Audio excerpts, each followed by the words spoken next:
G28 ng VFC. So, ayan, may kumuha sa atin yung unit, pati itong case. Diyan natin ilalagay yung unit.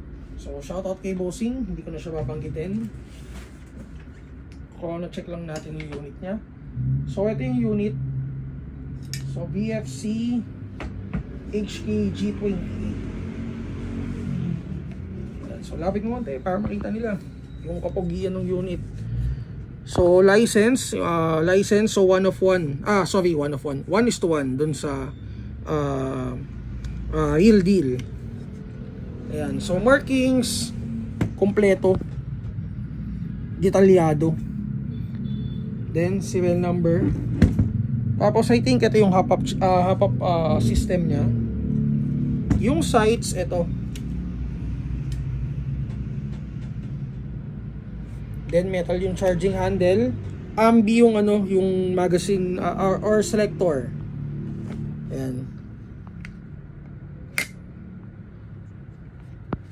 Pikat. And then, may swivel na rin siya. For sling attachment, 2-point. Adjustable yung stock. Pati yung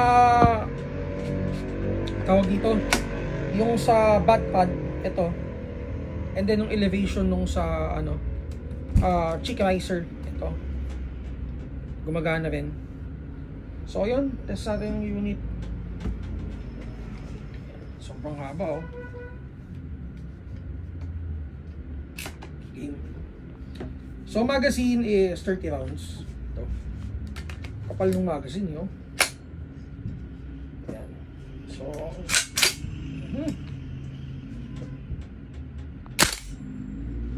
So FPS 363, 382. So for NPAS, hindi ko sure kung may NPAS siya, pero i-check namin later before namin i-ship. So FPS nasa 370, 380 out of the box.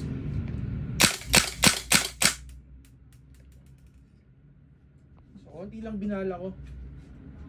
Okay, so for more details, PM kayo sa page namin, Mavsabi PH. Thank you kay Bossing.